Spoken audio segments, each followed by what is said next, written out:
नमस्कार, आदाब, बहुत बहुत स्वागत है आप सभी का। आप देख रहे हैं मेरा खास कार्यक्रम नजर और नजरिया। मैं हूं आपके साथ बुशरा खानम फहद। तो कांग्रेस फुल मोड में, फुल एक्शन मोड में नजर आ रही है, सड़क से लेकर संसद तक, जहां एक तरफ राहुल गांधी की भारत जोड़ो न्याय यात्रा लगातार आगे बढ़ती हुई नजर आ रही है। आज पश्चिम बंगाल से वो झारखंड में एंटर करेगी और ऐसे वक्त में वो झारखंड में एंटर कर रही है जहां आपको पता है कि झारखंड में क्या कुछ नहीं हुआ और आखिरकार आज शपथ ग्रहण समारोह हो गया, लेकिन उसके बावजूद भी 10 दिन का वक्त दिया गया है, बहुमत होने के बावजूद भी। और जो बाकी जो एमएलएज हैं वो हैदराबाद के लिए रवाना हो गए हैं। लेकिन इस सबके बीच आपको पता है कि अभी बजट सत्र चल रहा है, यानी कि नरेंद्र मोदी सरकार का ये आखिरी सत्र जो है वो चल रहा है, पार्लियामेंट सेशन चल रहा है। और ऐसे में ना सिर्फ सड़क से बल्कि संसद में भी किस तरह से कांग्रेस घेरती हुई नजर आ रही है भारतीय जनता पार्टी को। उसने कहा कि ना सिर्फ लोकतंत्र की हत्या की जा रही है, संविधान की धज्जियां उड़ाई जा रही हैं, बल्कि यह भी कहा कि किस तरह से लोकतंत्र को पूरे तरीके से राजतंत्र में बदला जा रहा है। इससे पहले मैं आगे बढ़ूं, मैं आपको सुनवाना चाहूंगी कि किस तरह से झारखंड का जो पूरा मसला हुआ है और किस तरह से चुनी हुई सरकार को गिराया गया, और एक तरह से मैं ये कहूंगी कि कैसे एक चुने हुए नुमाइंदे को जेल जो है वो भेजा गया है। ईडी जो सरकारी एजेंसीज हैं उनका किस तरह से दुरुपयोग किया गया और कितना वक्त लिया गया सरकार बनाने में, शपथ ग्रहण समारोह में, उसको लेकर मल्लिकार्जुन खड़गे ने क्या कुछ कहा है, सुनिए आप जरा। Sir, in Jharkhand one issue has arised. One second, please listen to him. These are उसमें जो झारखंड के चीफ मिनिस्टर रिजाइन किए, करने के बाद इमीडिएटली उन्होंने अपने सक्सेसर का नाम दिया और सपोर्टर्स की लिस्ट दी, और नियरली 43 का सिग्नेचर था और 4 लोग अभी बाहर थे। 47 लोग What is the point, sir? What is the point? 47 के ये थे। और साहब उन्होंने भी उसके बारे में कोई अगली व्यवस्था नहीं बनाई। ऑलवेज क्या होता है कि हम भी पॉलिटिक्स में हैं, आप भी जानते हैं कि इमीडिएटली क्या बोलते हैं, till alternate arrangement he may be continued. और अरे सुनो भाई, बाद में कुछ तो बोलो। और इमीडिएटली जब लिस्ट देते हैं उसको, आप इमीडिएटली बुला के वोट ऑफ कॉन्फिडेंस लेते हो। लेकिन इस केस में वोट ऑफ कॉन्फिडेंस लेने के लिए उन्होंने 10 दिन का टाइम दिया, और आज 12:30 बजे वो वोट एक में ले रहे हैं। तो इसका मतलब क्या है, एक तरफ यानी देखिए संविधान के धज्जे कैसे उड़ाए जा रहे हैं। एक तरफ हमारे नीतीश कुमार जी इधर रिसिग्नेशन देते हैं, उधर वो वोट लेते हैं। तो ये क्यों नहीं हुआ झारखंड में? ये क्यों नहीं हुआ? अगर वो हो सकता है 12 घंटे में रिसिग्नेशन हो सकता है, 12 घंटे में लिस्ट सबमिट हो सकती है। सर 1 मिनट 12 घंटे में लिस्ट होती है, 15 मिनट में उनको बुलाया जाता है, 5 मिनट में वोट लिया जाता है, 2 मिनट में दूसरा चीफ मिनिस्टर बन के उनको वोट दिया। ये शर्मनाक बात है। ये तो धज्जे उड़ाएगी, ये तो कॉन्स्टिट्यूशन का धज्जे आप उड़ा रहे हैं। तो आपने सुना मल्लिकार्जुन खड़गे को कि कॉन्स्टिट्यूशन की, संविधान की धज्जियां उड़ाई जा रही हैं और किस तरह से नियम नीतीश कुमार के लिए अलग और हेमंत सोरेन, माफ कीजिएगा, झारखंड की जो सरकार है उसके लिए वो अलग थे। और मैं अभी आपको सुनवाऊंगी कि कैसे मल्लिकार्जुन खड़गे, जो अपने एक अलग अंदाज में जाने जाते हैं, उन्होंने कैसे एक कविता के जरिए, छोटी सी कविता के जरिए नरेंद्र मोदी सरकार पर कैसे कटाक्ष किया है और मीडिया पर, वो भी आप सुनिए। न खाता न बही है, जो तुम बोले वही सही है। न्यूज ये छिप रही है, सब कुछ बिल्कुल सही है। सच पर एफआईआर क्यों? सच पर एफआईआर क्यों? रासू की मार क्यों? झूठ की जय जयकार क्यों, निष्ठुर है सरकार क्यों, मगर मेरे शहर के लोग, देश के लोग ये सवाल मुझसे पूछ रहे हैं।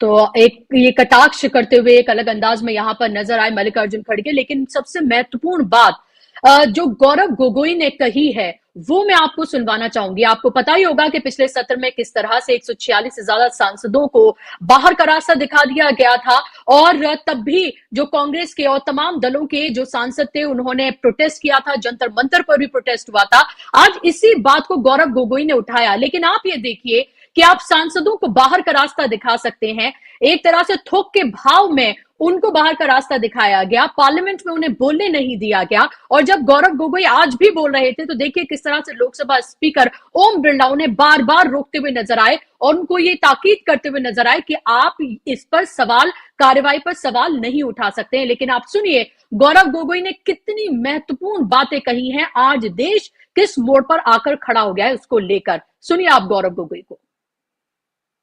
एक मिनट आप भी चुप रहो। मैं माननीय सदस्य से अपेक्षा करूंगा कि वो सदन के किसी भी निर्णय पर जो सदन ने लिया है उस पर टिप्पणी नहीं करे तो उचित रहे। बोले आप, कोई दिक्कत नहीं। सर 2014 के बाद हम इस सदन को लोकतंत्र का मंदिर के तरीके से लोकतंत्र का मंदिर कहकर हम इस सदन को सम्मानित करते हैं, लेकिन सर 2014 के बाद धीरे धीरे हम एक सुनिश्चित योजना सत्ता पक्ष के द्वारा देख रहे हैं। अब ये सदन या ये संसद लोकतंत्र का मंदिर नहीं सर, ये एक विशेष सम्राट का जीता जागता राज दरबार धीरे धीरे बनता जा रहा है। अब महाराज एक सेकंड आप एक मिनट मानिए। आप बहुत वरिष्ठ सदस्य है, आप संसद पर ही आरोप लगाएं। इस संस्था में आप बैठे हैं, जिस संस्था का पवित्र सदन है, आप ही सोचे क्या बोल रहे हैं आप। नो एलिगेशन ना, आपने संसद पर सवाल उठाया, पार्लियामेंट की सिस्टम पर सवाल उठाया। नो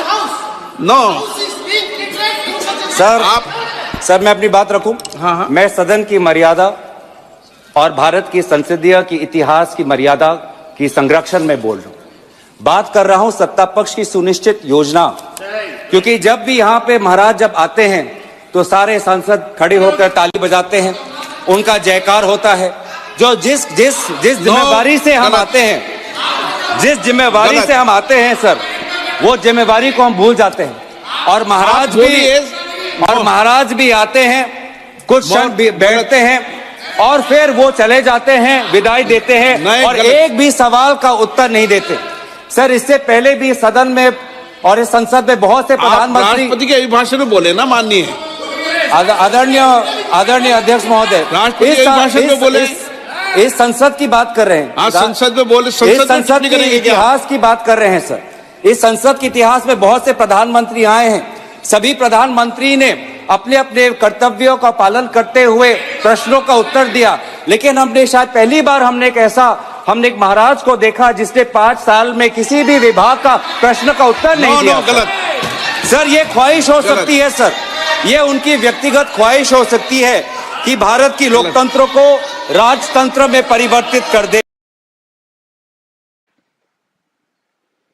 तो ये उनकी ख्वाहिश हो सकती है, यानी नरेंद्र मोदी की, कि वो लोकतंत्र को राजतंत्र में तब्दील कर दें। महाराजा जब आते हैं संसद में तो कैसे उनके जयकारे लगाए जाते हैं मोदी मोदी के, और आज तक उन्होंने किसी सवाल का जवाब नहीं दिया है। तो एक तरह से एकदम फायरिंग मोड में नजर आए यहाँ पर गौरव गोगोई, बहुत सख्त बातें उन्होंने कही हैं। और वही मैं आपको बताऊं कि आपको पता ही है कि झारखंड में जो हुआ, लेकिन चंडीगढ़ में जो हुआ वो भी हमारे सामने है। और चंडीगढ़ में जो हुआ उसको लेकर आम आदमी पार्टी ने आज दिल्ली में प्रदर्शन किया, यूथ कांग्रेस की तरफ से भी दिल्ली में प्रदर्शन किया गया। यूथ कांग्रेस की तरफ से एक तरह से लोकतंत्र की अर्थी निकाली गई और ये कहा गया कि चंडीगढ़ में जो कुछ हुआ है वहां लोकतंत्र की हत्या कर दी गई और इसीलिए इसकी अर्थी हम निकाल रहे हैं। वहीं केजरीवाल ने कहा कि नारा एक तरह से उन्होंने दिया कि गली गली में शोर है, भाजपा वोट चोर है। और चंडीगढ़ में जिस तरह से जो किया गया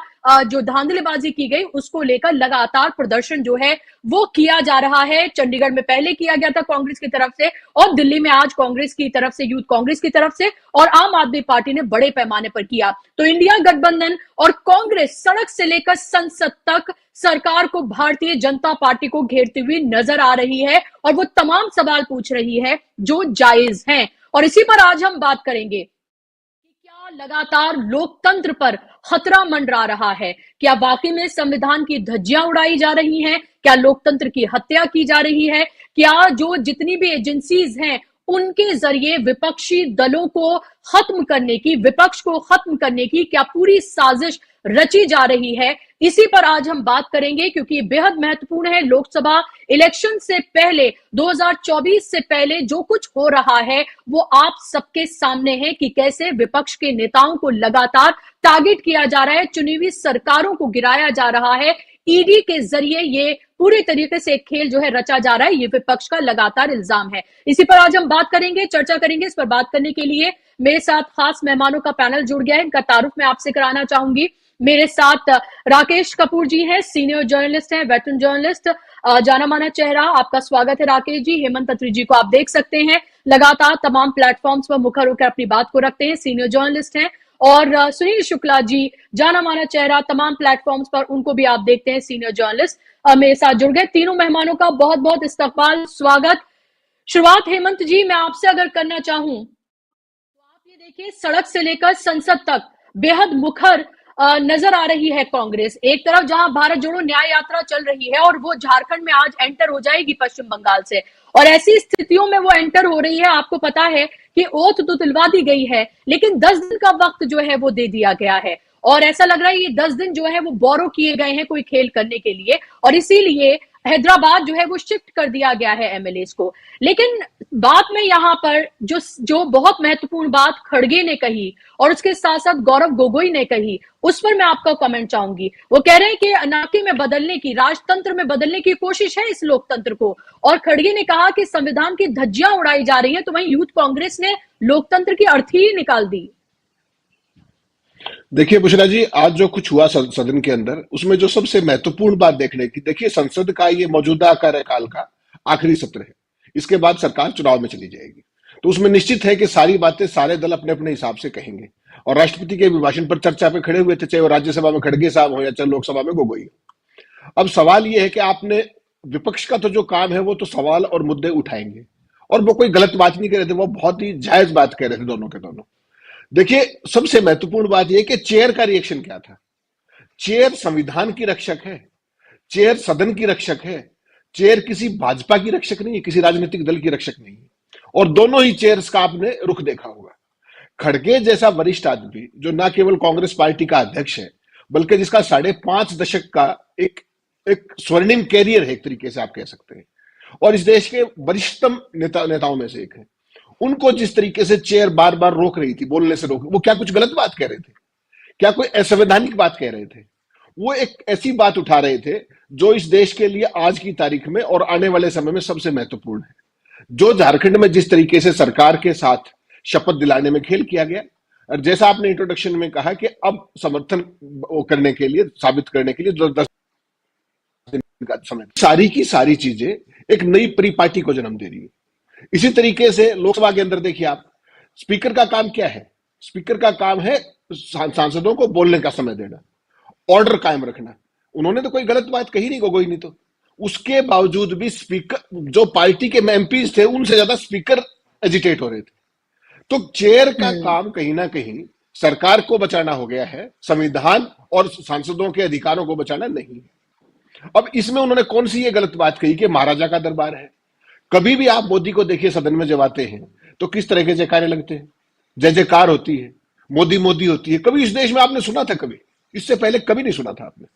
और जिस तरीके से प्रधानमंत्री किसी भी सवाल का जवाब नहीं देते, आज तक ऐसा कोई प्रधानमंत्री नहीं हुआ जो सदन में जवाब ना दे, क्योंकि उनके पास कुछ मिनिस्ट्रीज रहती है और प्राइम मिनिस्टर के दिन होते हैं सवालों के, कि एक दिन लोकसभा में देंगे, एक दिन राज्यसभा में देंगे, बिल्कुल फिक्स होता है वो। और आज से तभी से आरंभ से प्रधानमंत्री जी के बारे में कोई भी शब्द कहना ईश निंदा हो गई है क्या सदन के अंदर?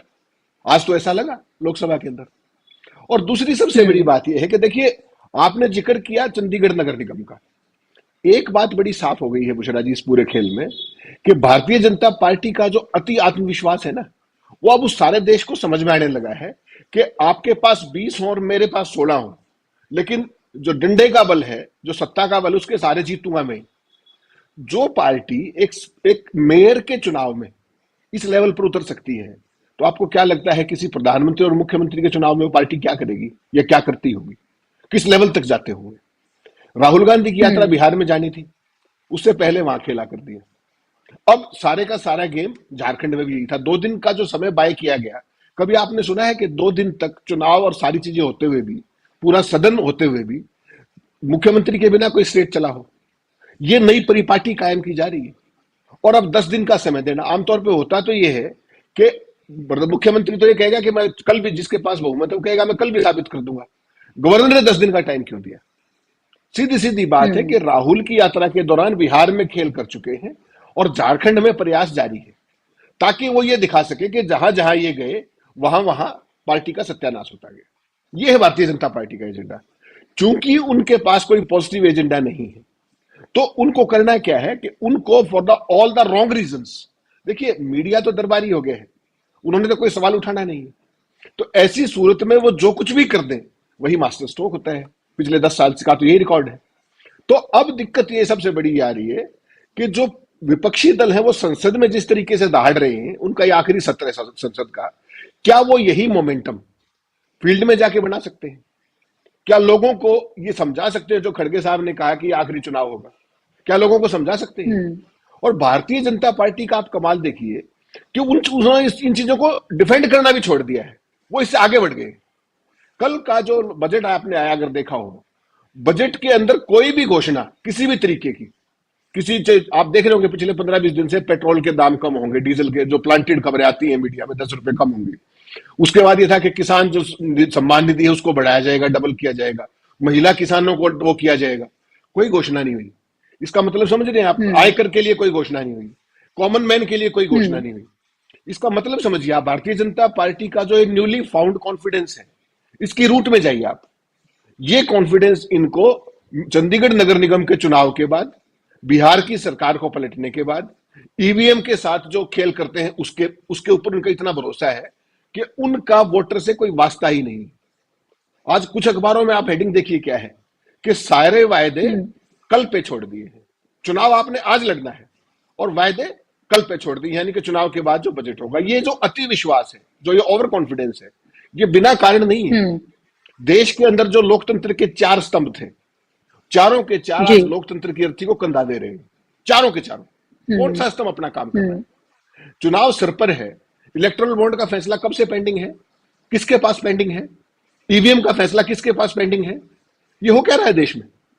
प्रधानमंत्री कुछ कहते हैं, एजेंडा कुछ होता है, मीडिया कुछ बोलता है और भारतीय जनता पार्टी का जय जयकारा हो रहा है।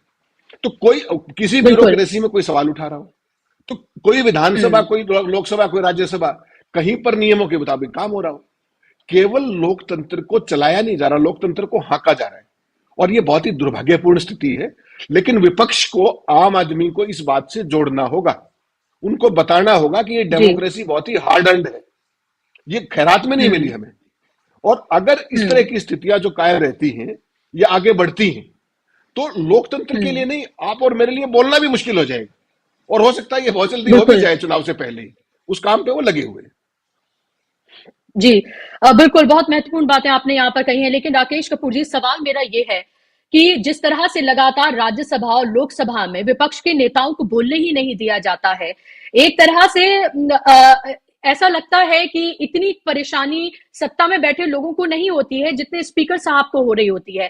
क्या वाकई में आपने पिछले सत्र में 146 से ज्यादा सांसदों को थोक के भाव में बाहर निकाल दिया, उनको सस्पेंड कर दिया, वो संसद में उनको वो बातें नहीं कहने दी गई? वो एक जायज सवाल वहां पर पूछ रहे थे, सिक्योरिटी का एक बड़ा इशू था। और आज जब गौरव गोगोई वो सवाल उठा रहे थे, तो आपने देखा कि किस तरह से ओम बिरला ने उन्हें एक तरह से बोलने ही नहीं दिया, बार बार उनको इंटरप्ट किया। क्या उनको ये अधिकार नहीं है कि वो संसद में अपने ऊपर हुए अत्याचार या अपने साथियों पर हुए अत्याचार के सवाल जो है वो उठा सके और वो सच वो बोल सके?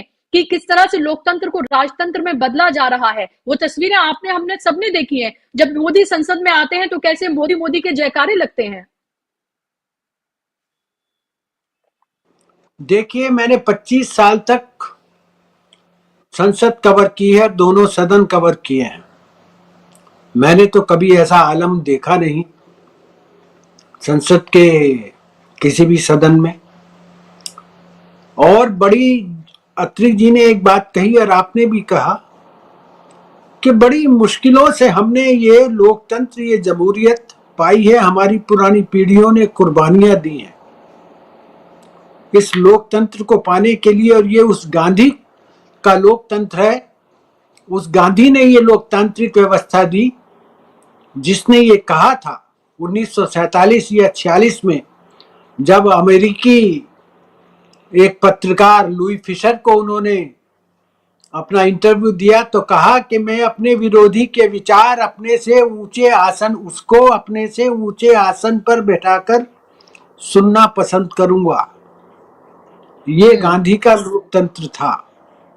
और आज आप देख रहे हैं कि विरोधी विचारों की क्या हालत होती है। तो ये जो सदन के जो दोनों अध्यक्ष होते हैं, एक का सभापति और दूसरे का अध्यक्ष होता है, इनको स्वायत्तता दिलाने, देखिए हमारा लोकतंत्र कितना खूबसूरत है, क्या गजब की कसीदाकारी का बनाया हुआ ये लोकतंत्र हमें सौंप करके गए हैं हमारे पुरखे, कि इसमें जो ये दोनों सदनों के अध्यक्ष हैं इनकी सत्ता स्वतंत्र होती है, ये स्वायत्त शासी हैं। लोकसभा के अध्यक्ष को न सरकार से लेना है न विपक्ष से लेना है, उसे निष्पक्ष रहना है। उसके लिए एक मंत्री और एक सांसद में कोई फर्क नहीं होता, सबके अधिकार बराबर हैं। जो विशेषाधिकार हैं सांसदों के, एक सत्ता पक्ष के सांसद को भी अधिकार है कि वो अपनी ही सरकार से जवाब तलबी कर सके, जैसे विपक्ष का सांसद करता है। तो ये अधिकार है। और उसकी जो हुकूमत है अध्यक्ष की, वो सदन के भीतर सरकार की कोई महत्ता नहीं है। आप देखते होंगे कि इवन प्राइम मिनिस्टर भी जब कोई सब्जेक्ट रखते हैं कि अध्यक्ष महोदय मैं आपकी अनुमति से ये प्रस्ताव रखता हूं, अध्यक्ष सुप्रीम सदन के अंदर, लोकसभा के अंदर। अगर यही ऐसा व्यवहार करेंगे तो हमारा लोकतंत्र क्या रहेगा। मैं आपको एक नहीं 36 उदाहरण दे दूंगा।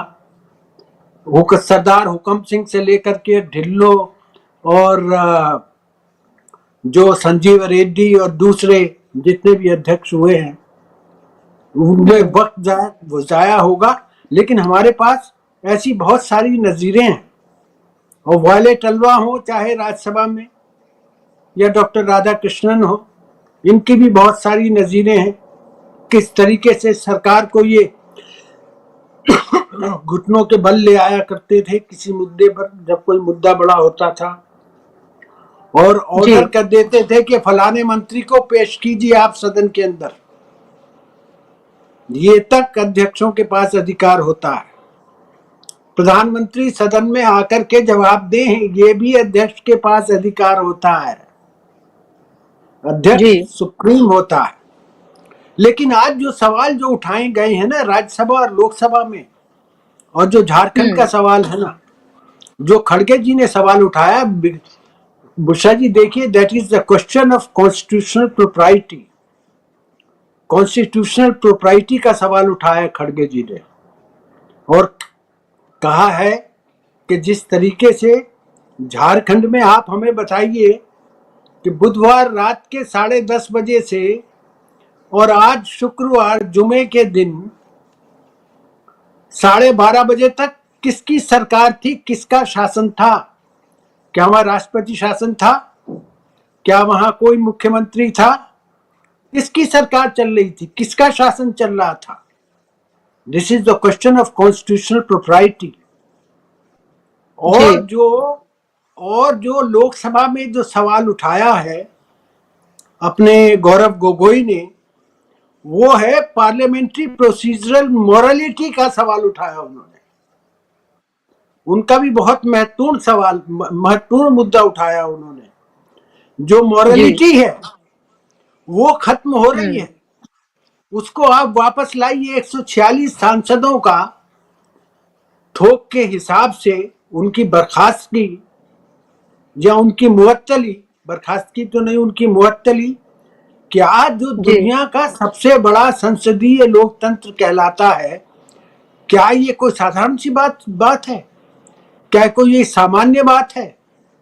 आप इसको कैसे देखेंगे?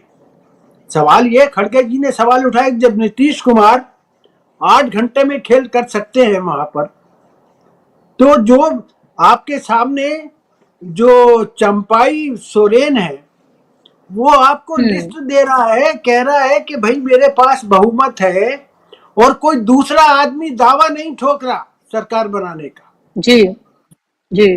तो ये this is the question of constitutional morality, constitutional propriety. और जो गौरव गोगोई सवाल जो उठा रहे हैं कि जिस तरीके से सदन में हो रहा है, वो that is the question of parliamentary procedure morality. जी। तो ये दोनों सवाल हैं। अब लेकिन हालत तो ये हो गई है अब हमारी संसद की और सरकारों की हालत तो ये हो गई है, इस तरीके से जहां हम आकर के खड़े हो गए हैं वहां पर, कि कहां तक रोऊं उसके खेमे के पीछे कयामत है, कहां तक रोऊं उसके खेमे के पीछे कयामत है। अब मेरी किस्मत में यारब क्या न थी दीवार पत्थर की। आप समझ गई होंगी, अगर कहे तो मैं इसका मतलब खोल के समझा दूं। जी जी। तो नहीं, ये हालत हो गई है। जी। लोकतंत्र अब ऐसी जगह आकर के खड़ा हो गया है। बुशरा जी। जी बुशरा जी। बिल्कुल जी, जाहिर सी बात है। और यही बात लगातार सुनील शुक्ला जी, राहुल गांधी अपनी भारत जोड़ो न्याय यात्रा के जरिए उठा रहे हैं। वो बता रहे हैं कि आरएसएस और बीजेपी मिलकर क्या कर रही है, वो कैसे आपका हक छीन रही है, कैसे अन्याय कर रही है, किस तरह से लोकतंत्र और संविधान की धज्जियां जो है वो उड़ाई जा रही हैं। पहले बिहार में यात्रा राहुल गांधी की जब एंटर होती है तो वहां क्या कुछ होता है, लेकिन उसके बावजूद भी हजारों की तादाद में लोग उनके साथ जुड़ते हैं और एक हुजूम आता है उनके साथ। बंगाल में हमने देखा कि बड़ी तादाद में लोग वहां पर उनके साथ जुड़े, खासतौर पे मुर्शिदाबाद में जिस हिसाब से लोग वहां पर आए वो देखना एक अभूतपूर्व था। और अब ये यात्रा आज झारखंड में एंटर होने जा रही है, तो आप झारखंड में देखें किस तरह की अस्थिरता फैलाने की कोशिश जो है वो की गई है।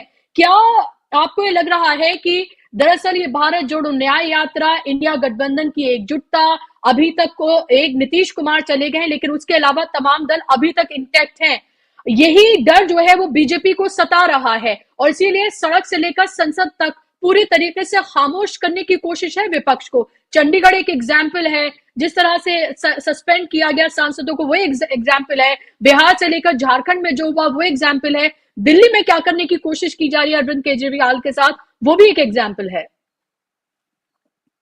धन्यवाद उषा जी।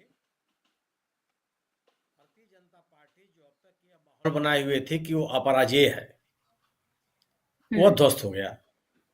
भारतीय जनता पार्टी 2014 से सत्ता में आने के बाद विपक्षी दलों को अविश्वसनीय बनाने का प्रयास करती रही, संगठनात्मक रूप से और संस्थागत रूप से वो सभी प्रयास विफल हो गए। सत्तारूढ़ दल राहुल गांधी को एकदम लोगों के बीच में अलोकप्रिय और अविश्वसनीय बनाने के लिए लगा रहा, वो सारे के सारे प्रयास निर्मूल साबित हो गए। भारतीय जनता पार्टी ने यह कोशिश की किसी भी राज्य में उसके समक्ष कोई चुनौती देने की स्थिति में न रहे। तमाम विपक्षी नेताओं के खिलाफ भ्रष्टाचार के आरोप, उनके खिलाफ केंद्रीय एजेंसियों के द्वारा छापे, गिरफ्तारियां, ये तमाम कार्रवाई की गई कि जनता के बीच में उनको अविश्वसनीय बना दिया जाए। ये सभी प्रयास विफल हो गए। तो स्वाभाविक सी बात है कि यह बेचैनी इस साल की होने वाले लोकसभा चुनाव के मद्देनजर सत्तारूढ़ दल में होनी ही थी। आप अपने कार्यक्रमों, अपनी उपलब्धियों, अपने गवर्नेंस, अपनी नीतियों के बल पर तो लोगों के बीच में जा नहीं रहे थे। सामने वाले को कमजोर करके आप इस राजनीतिक लड़ाई को लड़ने का प्रयास कर रहे थे। अपने आप को मजबूत दिखा करके आप नहीं लड़ रहे थे। आपकी पूरी की पूरी कोशिश ये थी कि विपक्ष को कमजोर कर दिया जाए, और वह विपक्ष को कमजोर अपने राजनीतिक तौर तरीकों से नहीं, गैर राजनीतिक तौर तरीकों से आप प्रयास कर रहे थे। भारतीय जनता पार्टी के समर्थक लोग ये पूछते थे कि आखिर विपक्ष कहां है, यह भारत के संसदीय इतिहास में पहली बार यह सवाल पूछा जा रहा था। लोग पूछते थे कि सरकार कहां है, यह पहली बार पूछा जाने लगा कि विपक्ष कहां है। विपक्ष के नेताओं के ऊपर तरह तरह के हमले किए गए। तो यह राजनीतिक तरीका तो नहीं था। राजनीतिक दलों को उनके राजनीतिक कार्यक्रम करने दिए जा रहे थे, गोया के राजनीतिक दल कमजोर हो। कोई ऐसा राजनीतिक दल नहीं बचा, कोई भी इस देश का राजनीतिक दल ऐसा नहीं बचा जिसमें सत्तारूढ़ दल ने तोड़फोड़ नहीं कर दी हो। बहुमत प्राप्त दलों को, बहुमत प्राप्त गठबंधनों को तोड़ करके वहां बीजेपी की सरकार बना दी गई।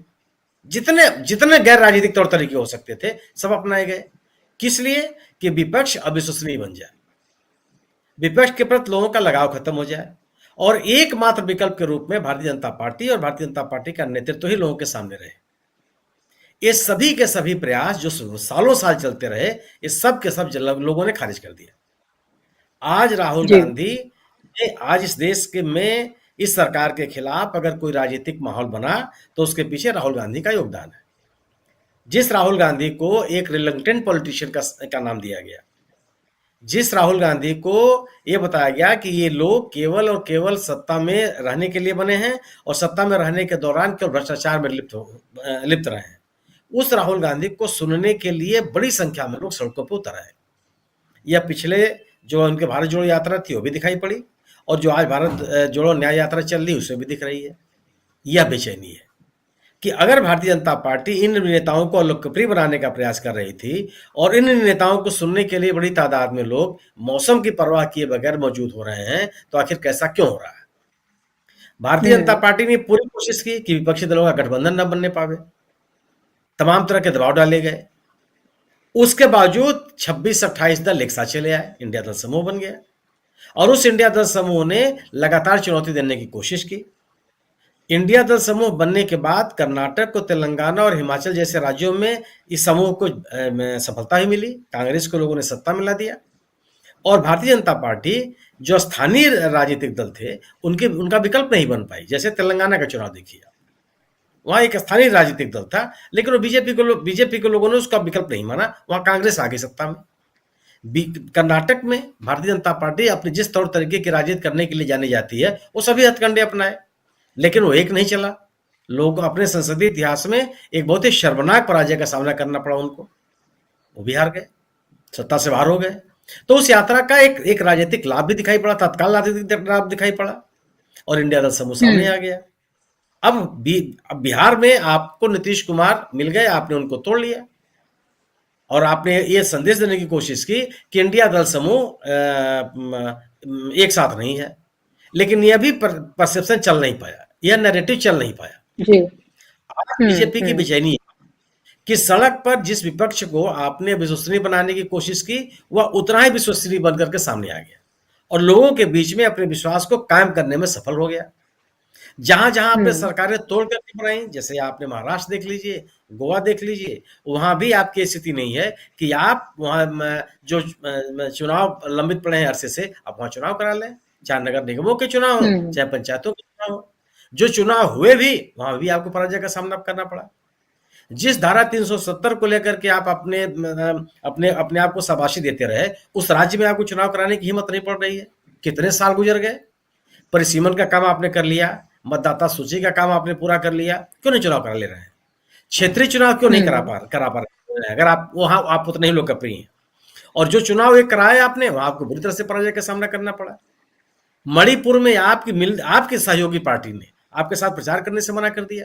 मिजोरम में मिजोरम में हाल का चुनाव हुआ, एनडीए के सहयोगी दल मिजो नेशनल फ्रंट ने आपके साथ चुनाव लड़ने से मना कर दिया। उस राज्य में चुनाव लड़ने के लिए आपके पास पूरे उम्मीदवार नहीं मिले, जो उम्मीदवार मिले उनमें अधिकांश की जमानत जब्त हो गई।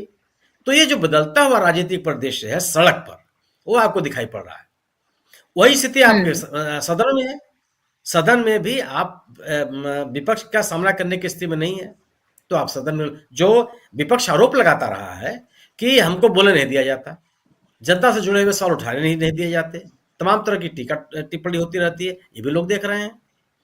तो यह बेचैनी आपके सामने है कि आखिर आपके पास बताने के लिए क्या है।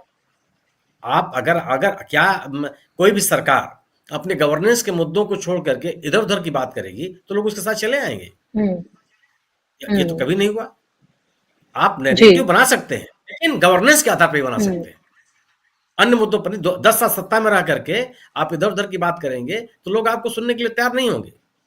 सरकार लोग गवर्नेंस के लिए सुनते, इसी सरकार ने वादा किया था ना कि लेस गवर्नमेंट मोर गवर्नेंस। क्या हुआ? तो आप आज लोगों के जीवन से जुड़े हुए जो सवाल हैं वो लोगों के सामने हैं, चीख चीख के बोल रहे हैं आपके सामने। तो आप और लोगों के आप मौका भी दे रहे हैं ना। चंडीगढ़ में जो मेयर का चुनाव है, एक मेयर का सामान्य चुनाव था, लेकिन जो तौर तरीका अपनाया गया उससे तो एक संदेश दिया लोगों को कि अगर मेयर के चुनाव में खुलेआम, माने हाईकोर्ट के ऑर्डर से या कैमरों के बीच में वो मतगणना हो रही थी और वहां भी आप इस तरह की धांधली करने के लिए तैयार हो जाते हैं, तो बाकी जगह क्या करेंगे? तो आप ये साफ लग रहा है कि लोकतांत्रिक संस्थाओं, लोकतांत्रिक प्रक्रिया के ऊपर कितना आपका विश्वास है। तो चाहे सदन हो, चाहे सदन के बाहर हो, चाहे चुनाव की प्रक्रिया हो, हर तरह बीजेपी के खिलाफ, सरकार के खिलाफ, सत्तारूढ़ दल के खिलाफ उंगलियां उठ रही हैं और इसका बचाव का मुद्दा आपके पास कुछ नहीं है। अगर आप मणिपुर की इन घटनाओं के इतने दिनों के बाद भी, इतने महीने के बाद भी अगर प्रधानमंत्री जी वहां नहीं जाते हैं, उसके ऊपर कोई बात नहीं करते हैं, तो आप जनता के सवालों का जवाब कैसे दे सकते हैं? आप घिरे हुए पाए जाएंगे अपने आप। ये क्या कभी हुआ है? बिल्कुल। अगर आप इस क्या मणिपुर इस देश का राज्य, इस देश का अंग नहीं है? वहां के लोगों के ऊपर जो बीत रही है उसका जवाब देना सरकार की जिम्मेदारी नहीं है? और अगर आप चुप हो जाएंगे तो लोग भी चुप हो जाएंगे, सवाल तो खड़े होंगे। और वही केवल सामान्य बात नहीं, वही बात है कि अगर स्थितियां हैं तो उनके प्रति आपका नजरिया कैसा है? आप केवल और केवल चुनावी जीत हार के आधार पर राजनीति करेंगे और गवर्नेंस चलाएंगे, तो घिरे हुए तो आप ही हैं, सड़क हो चाहे संसद हो। और इन सवालों का जवाब बीजेपी के पास नहीं है। जी बिल्कुल, सवाल नहीं है, लेकिन हम यह एक आइडियल सिचुएशन की बात करें, जो मुद्दे उठा रहे हैं। और बीजेपी पता है कि किस तरह की पार्टी है और किस तरह की वो राजनीति करती है और किस तरह की राजनीति उसने पूरे 10 सालों में की है। हेमंत जी, अगर हेमंत सोरेन ने वो स्ट्रैटेजी ना अपनाई होती, जिस तरह की उन्होंने राजनीतिक सूझबूझ वो दिखाई, उन्होंने एक तरह की ये बताया कि वो किस तरह के शार्प एक तरह के राजनेता हैं, वो दिल्ली किस तरह से आए, हालांकि मीडिया ने उनको लेकर तमाम तरह की खबरें जो हैं वो चलाई, लेकिन उन्होंने SC/ST के एक्ट के तहत ईडी पर ही उन्होंने FIR जो है वो करवा दी। और अगर वो ये राजनीतिक सूझबूझ वो ना दिखाते तो शायद आज जो हमने देखा, जो शपथ ग्रहण समारोह हुआ, शायद वो देखने के लिए नहीं मिलता हमें। जिस तरह की कारकर्दगी में माहिर है भारतीय जनता पार्टी, महाराष्ट्र में हमने देखा कैसे 2 पार्टियों को तोड़ ही दिया गया। और इसके अलावा जहां सरकार नहीं भी होती वहां किस तरह से वो सरकार बना लेते हैं, जहां वो बहुमत में भी नहीं आते हैं। अभी हमारे पास इससे पहले जो मध्य प्रदेश की सरकार, गोवा और अभी बिहार में जो है, वो सब हमारे सामने एग्जाम्पल है। क्या आपको लग रहा है इसी तरह की तत्परता की जरूरत है विपक्षी नेताओं की, इसी तरह से अपने कार्यकर्ताओं को मोबिलाइज करने की, MLAs को अपने साथ जोड़कर रखने की, एक विश्वास पैदा करने की जरूरत है? और क्या जो केजरीवाल फिलहाल करते हुए नजर आ रहे हैं, आज उन्हें जाना था ईडी के सामने, लेकिन उन्होंने मना कर दिया, कह दिया कि इलीगल तरीके से ये सब कुछ हो रहा है, बल्कि उन्होंने तो प्रोटेस्ट किया और चोर ही बता दिया बीजेपी को कि वो वोट चोर है। तो ये जो स्ट्रैटेजी अपना रहे हैं विपक्षी दलों के नेता, हेमंत सोरेन को देखिए या फिर केजरीवाल को देखिए, कि वो झुक नहीं रहे हैं बल्कि एक तरह से चैलेंज करते हुए नजर आ रहे हैं, क्या आपको लग रहा है एक पॉजिटिव मैसेज जा रहा है जनता के बीच में? तो हेमंत सोरेन ने जो किया है, वो जो सारा अवसर दिया, वो भारतीय जनता पार्टी के गेम प्लान को समझ गए थे और इसलिए उनको पता था कि 100% जो गिरफ्तारी है वो इनएविटेबल है, वो गिरफ्तारी तो होगी। इसलिए वो चुपके से दिल्ली आए। उन्होंने कपिल सिब्बल को पहले एक इंटरव्यू रिकॉर्ड किया, सारी कानूनी सलाह मशविरा किया, कंप्लीट एक प्लानिंग बनाई कोर्ट के हिसाब से कि कल को कोर्ट में जब चैलेंज करेंगे तो क्या स्थितियां होंगी। और उसके बाद वो किसी MP के नाम से एक वो करा करके जहाज जो है चार्टेड, और via West Bengal by road चुपके छुपाते अपने वापस झारखंड पहुंचे। इस खेल को समझिए क्या था। ये खेल ये था कि किसी तरीके से एज ए मुख्यमंत्री उनको गिरफ्तार कर लिया जाए और संकट दिखा करके, संवैधानिक संकट दिखा करके वहां पर राष्ट्रपति शासन लगा दिया जाए राहुल गांधी की एंट्री से पहले। ये था पूरा गेम प्लान। लेकिन उस ट्रैप में आने की बजाय बहुत ही स्मार्टली प्ले किया, लीगल एडवाइस के हिसाब से भी और सारी चीजों से भी। और उसी के कारण आज आप देख रहे हैं, उसके बावजूद भी गवर्नर का मन नहीं भरा। उन्होंने 2 दिन तक बिना सत्ता के रखा प्रदेश को। वो देख रहे थे कि कहीं कोई गुंजाइश बन जाए। और आज आप हालत देखिए, एक बहुमत की सरकार के विधायकों को हैदराबाद शिफ्ट किया गया है। ये हालत होगी लोकतंत्र की। मतलब लोकतंत्र बिल्कुल गन पॉइंट पे है, एज पे है। इनका दांव लगाते हुए कुछ भी कर देंगे। और राज्यपाल वेट करते रहे। किस चीज की वेट करे राज्यपाल? लिस्ट उन्होंने दी है। जो समर्थक विधायक है सारे राजभवन के अंदर गए, उनको बाहर निकलवा दिया गया। फिर वो बाहर खड़े रहे। उसके बाद उन्होंने वीडियो जारी किए। आप कल्पना कीजिए देश को कहां पहुंचा दिया है। और जो केजरीवाल की आप बात कर रहे हैं, केजरीवाल बहुत ही स्मार्ट पॉलिटिशियन है। उनको ये बात समझ में आ चुकी है कि जिस तरीके से हेमंत सोरेन को आप झारखंड का नेता मत मानिए। जितनी देश की आदिवासी बेल्ट है उसके वो अनडिस्प्यूटेड लीडर हैं। इसमें किसी को कोई गुंजाइश नहीं होनी चाहिए शक की। जब उनके साथ ये कर सकती है भारतीय जनता पार्टी, तो केजरीवाल तो फायरिंग लाइन में अपने आप आ गए। और केजरीवाल ये जानते हैं कि ऐसी सूरत में जब चुनाव बिल्कुल सिर पे खड़ा है 2 महीने के अंदर, 2.5 महीने के अंदर, वैसी सूरत में offence is the best defence. छोड़ना तो इन्होंने वैसे भी नहीं, तो कम से कम you go down while fighting. और यही वो मैसेज देने की कोशिश कर रहे हैं कि मैं डरा नहीं हूं, मैं खड़ा हूं। और ये जो सारी चीज है, अभी देखिए आप घटनाक्रम देखिए कितनी तेजी से बदल रहा है। उधर नीतीश कुमार पाला बदलते हैं, लालू यादव को बुला लिया जाता है पूछताछ के लिए। लालू यादव बाहर आते हैं, अगले दिन तेजस्वी को बुला लिया जाता है। शरद पवार के पोते को बुला लिया जाता है। हो क्या रहा है? हो रहा है कि ये घेराबंदी। और अभी देखिएगा ममता बनर्जी का जो भतीजा है अभिषेक, उसका भी नंबर आएगा। वो किसी को नहीं बख्शने वाले हैं। उनको ये पता है कि जो भी नैरेटिव है, जैसा शुक्ला जी ने कहा, और बहुत ही वाजिब बात कपूर साहब ने जो बात कही, कि ये आए तो थे कांग्रेस मुक्त भारत करने के लिए, आए तो थे सवाल मुक्त संसद करने के लिए, लेकिन कांग्रेस और विपक्ष युक्त भाजपा बना ली इन्होंने। जो भी मिला उसको अपनी भाजपा की वॉशिंग पाउडर मिला, जो भी रेलेवेंट था, जिसके भी पास 4-5 वोट का जुगाड़ था, जो भी इनके काम आ सकता था किसी भी रूप में, उसको येन केन प्रकरण, लोभ लालच से, ईडी के डर से। और कमाल देखिए, इनका खेल देखिए आप। पहले सीबीआई काम करती थी सारे का सारा, लेकिन सीबीआई के केसेस में जमानत जल्दी हो जाती थी। ईडी की ताकत पर सुप्रीम कोर्ट से दोबारा मोहर लगवा करके नेताओं को 1 साल अंदर रखने का जुगाड़ भी करवा दिया। और वही आज देखिए आप, सीबीआई पिछले पर्दे उस पे है, बैक स्टेप है, और आगे कौन है? ईडी।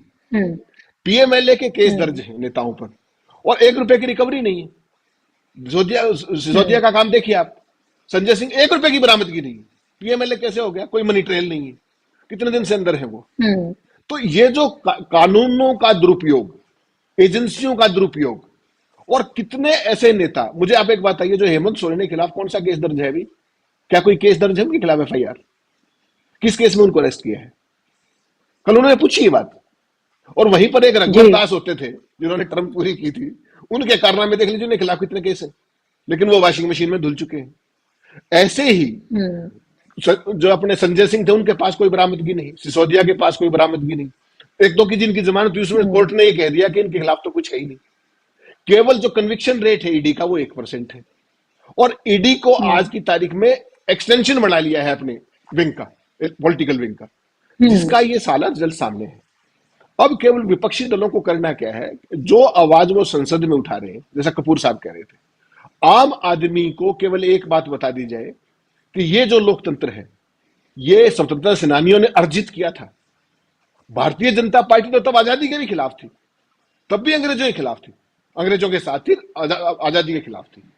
आज भी वो एक नया सिस्टम पैदा कर रहे हैं, बिल्कुल रशियन मॉडल, ओलिगार्क्स का मॉडल, धन्ना सेठों का मॉडल, कुछ कुबेरों का मॉडल। वो रईस होते जाएंगे। 25 करोड़ लोग, उन्होंने दावा किया कि 25 करोड़ लोग गरीबी से बाहर आ गए। कौन से 25 करोड़ लोग बाहर आए, जरा बता देंगे? और अगर 25 करोड़ बाहर आ गए तो 80 करोड़ वो कौन है जो मुफ्त का अनाज ले रहे हैं? गजब देखिए आप। ना इसका जवाब है ना उसका जवाब है। एक भाषण देते हैं, कुछ भी बोल के आगे निकल जाते हैं। 4 जातियां बताई देश में, महिलाएं, मजदूर, किसान और युवा। चारों की गत देख लीजिए क्या हुई है पिछले 10 साल में। चारों की गत देखिए आप, जो 4 जातियां बताई। और उसके बावजूद भी तुरंत नैरेटिव घड़ते हैं मीडिया के जरिए, फर्जी नैरेटिव, कि सब कुछ अच्छा ही अच्छा है। हकीकत में उनकी पार्टी के सुब्रमण्यम स्वामी क्या चुनौती दे रहे हैं उनको। और जो कल बजट आया उस पर सुब्रमण्यम स्वामी को सुनिए क्या कह रहे हैं। उन्हीं की पार्टी के क्रेडिबिलिटी, उनकी पॉलिटिकल कुछ भी हो, लेकिन इकोनॉमिक्स की समझ तो उनको है। फाइनेंस की समझ तो है, अपनी ही पार्टी के लोगों की नहीं सुनते, हम विपक्ष की बात कर रहे हैं। बेसिकली ये जो सरकार है ये वन वे ट्रैफिक है, और इन्होंने किसी भी रूप में सत्ता में कायम रहने के लिए वो किसी भी हद तक जाएंगे। तो लोगों को तो केवल एक बात समझानी होगी कि इनका सत्ता से वास्ता है, इनका डेमोक्रेसी से वास्ता नहीं। और डेमोक्रेसी हार्ड एंड है, जिस दिन लोगों को यह समझा पाए उस दिन विपक्ष का काम चल जाएगा। वरना उनके पास ईवीएम भी है, उनके पास एजेंसी भी है, उनके पास उस लेवल की बेशर्मी भी है, उनके पास वो तंत्र भी है, उनके पास वो धनबल भी है। उनको आप कैसे हराओगे? केवल और केवल एक तरीका है, लोगों को साथ जोड़ने का। और जितना एग्रेसिव, अब तो समय है, अभी नहीं तो कभी नहीं वाली सूरत है। ये है बुशरा जी बात। बिल्कुल। और यही बात बहुत ही एकदम सीरियस अंदाज में मल्लिकार्जुन खड़गे ने कही कि यह आखिरी चुनाव है, और उन्होंने पुतिन का एग्जाम्पल दिया, उन्होंने रशिया का एग्जाम्पल दिया, और आज उन्होंने कहा कि संविधान की धज्जियां उड़ाई जा रही हैं, लोकतंत्र की हत्या की जा रही है। लगातार विपक्ष कह रहा है, ये भी विपक्ष लगातार बता रहा है कि लोकतंत्र को किस तरह से लगातार पैरों तले कुचला जा रहा है, और जो संवैधानिक संस्थाएं हैं, जो इंडिपेंडेंट बॉडीज हैं, उनका इस्तेमाल कैसे किया जा रहा है, जो एजेंसीज हैं उनका इस्तेमाल किस तरह से किया जा रहा है, लगातार विपक्ष बता रहा है। लेकिन सवाल ये है राकेश जी, क्या ये नैरेटिव विपक्ष लोगों के जहन तक पहुंचाने में कामयाब हो पा रहा है? राहुल गांधी सड़कों पर हैं, हमने देखा आज आम आदमी पार्टी भी चंडीगढ़ के में जो भी कुछ हुआ उसके खिलाफ वो सड़कों पर आई, यूथ कांग्रेस को भी हमने देखा कि वो सड़कों पर है, और दूसरे दल भी कोशिश कर रहे हैं। हालांकि ये फिलहाल की तस्वीर है जो मैं आपको बता रही हूँ। लेकिन क्या आपको लग रहा है लोकतंत्र को खतरा, संविधान खतरे में है, संविधान की धज्जियां उड़ाई जा रही है, लोकतंत्र की हत्या हो रही है? देखिए पूरा चंडीगढ़ का चुनाव कैसे कैप्चर कर लिया गया, इस चुनाव में ये हो रहा है, तो बड़े चुनाव में क्या क्या किया जा सकता है, ये सब विपक्ष कह रहा है। क्या जनता के दिमाग में ये बातें घर कर रही हैं? क्या वो 2024 में जब वोट करने जाएगा तो इन तमाम चीजों को देखेगा? क्या आपको लगता है?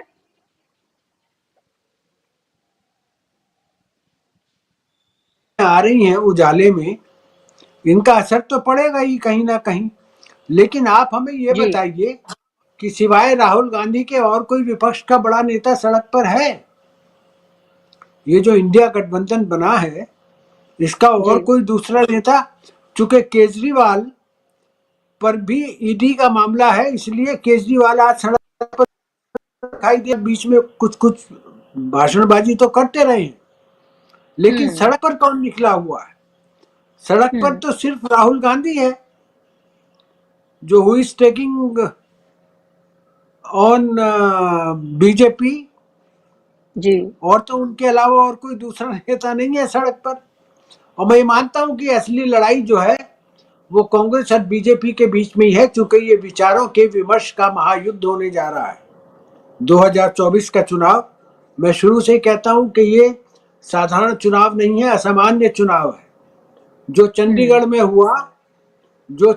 में हुआ वह हमें बताता है कि हम लोकतंत्र में कौन कौन से नए तरीके इजाद कर सकते हैं।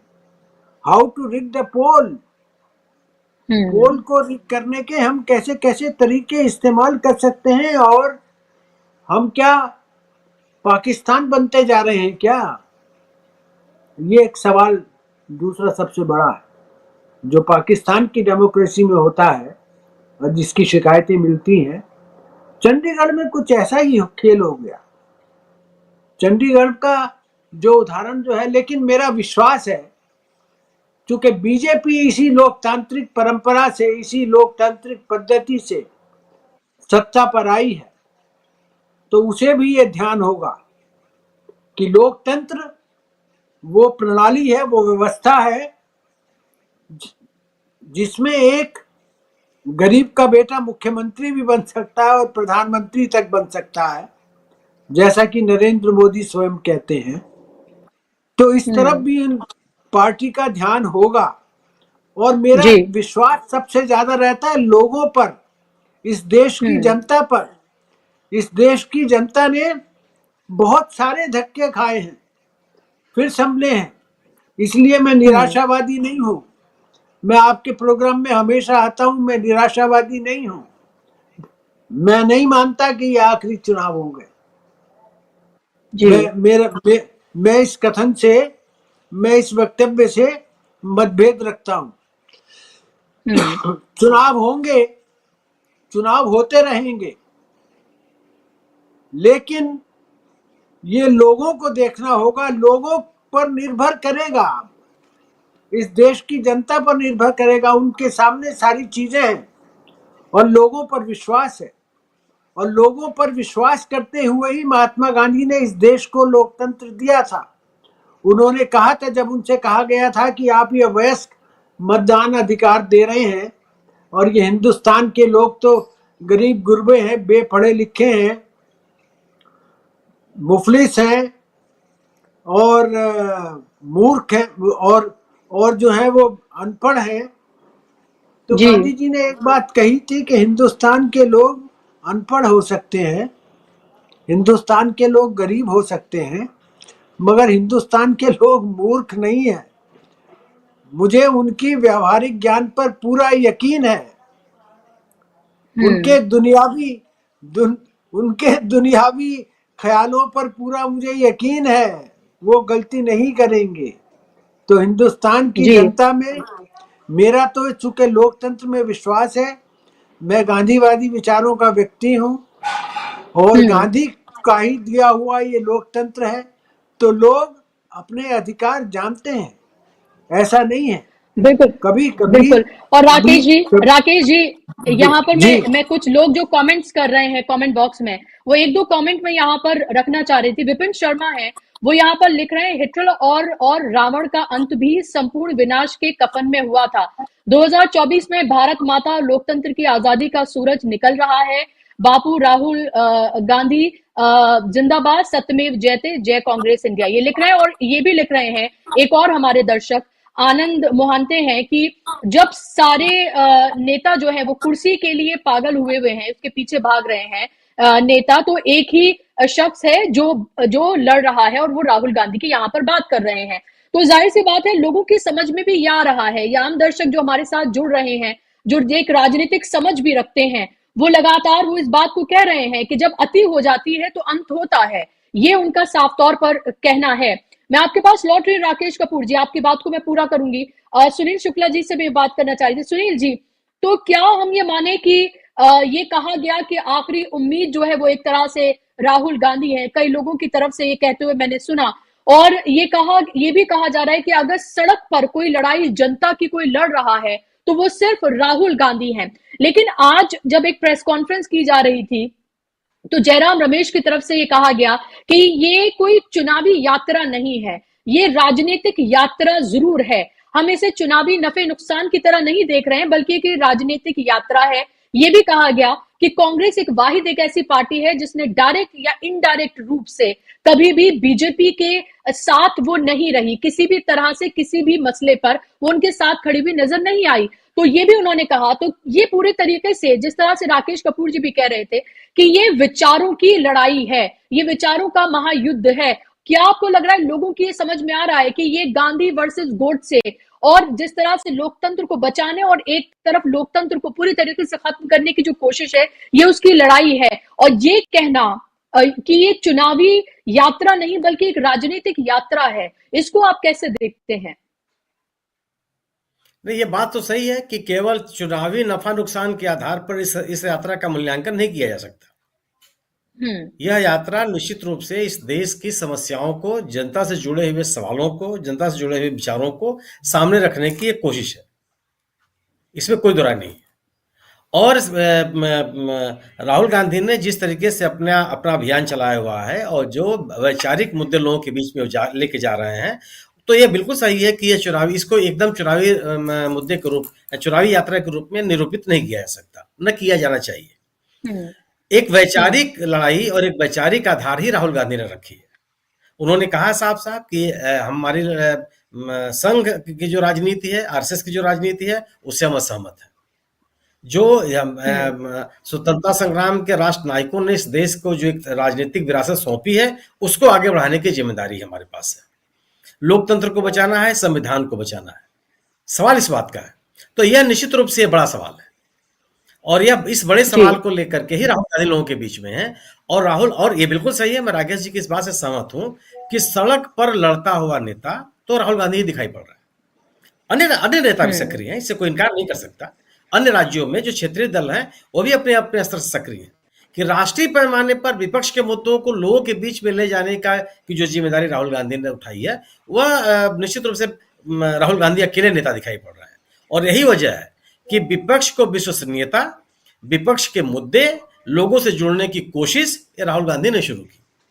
ये पिछली भारत जोड़ो यात्रा 4000 किलोमीटर की वो यात्रा कोई सामान्य यात्रा नहीं थी। वो किसने किया है? आज जो उनकी न्याय यात्रा निकल रही है तमाम चुनौतियों के बावजूद, यह सही है कि एक तरफ चुनाव की स्थिति है, दूसरी तरफ आपकी यात्रा निकल रही है, लेकिन इस यात्रा का राजनीतिक लाभ भी मिलेगा, ये इसमें कोई दो राय नहीं है। और खासतौर से जो गैर कांग्रेस के राज्य हैं जहां पे कांग्रेस की बहुत ताकत नहीं है, जैसे अब अगर पश्चिम बंगाल में माहौल बनता है तो सीधा लाभ किसको मिलेगा? टीएमसी को।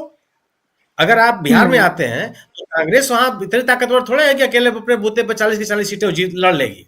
वहां जो ताकत मिलेगी वो इंडिया दल समूह को मिलेगा, जो महागठबंधन है माइनस नीतीश कुमार। आप उत्तर प्रदेश में अगर आप आइए, अगर ये इस यात्रा के साथ लोग जुड़ रहे हैं, इस यात्रा के प्रति लोगों का विश्वास बढ़ रहा है, तो अगर आप उत्तर प्रदेश में आएंगे तो अखिलेश यादव, समाजवादी पार्टी, राष्ट्रीय लोक दल, अन्य दलों को जो इंडिया दल समूह में शामिल है उनको मिलेगा। तो इसका एक राजनीतिक वातावरण बनाने की यह यात्रा है और यह भारतीय जनता पार्टी के खिलाफ, भारतीय जनता पार्टी के विचारों के खिलाफ एक वैकल्पिक विचारधारा देने की कोशिश इस यात्रा ने दी है। जो न्याय की बात उन्होंने कही कि जो 5 न्याय की बात राहुल गांधी ने कही है, जो रोजगार और महंगाई का मुद्दा उठाया, देश की अर्थव्यवस्था का सवाल उठाया है, ये तो सीधे लोगों के जीवन से जुड़े हुए सवाल हैं। और जो लोकतंत्र के खतरे वो बता रहे हैं कि भाई लोकतंत्र के ऊपर कितना खतरा है और अगर मान लीजिए चुनाव होगा भी तो क्या चुनाव वैसे ही होगा जैसे चंडीगढ़ में हुआ? क्या सरकारें ऐसे ही बनेगी जैसे बिहार में बनी है या जैसे महाराष्ट्र में बनी है? ये तो सवाल लोगों के सामने है। और यह जो ये सवाल लोगों के मन में उठ रहा है कि आखिर सरकार कौन चलाएगा?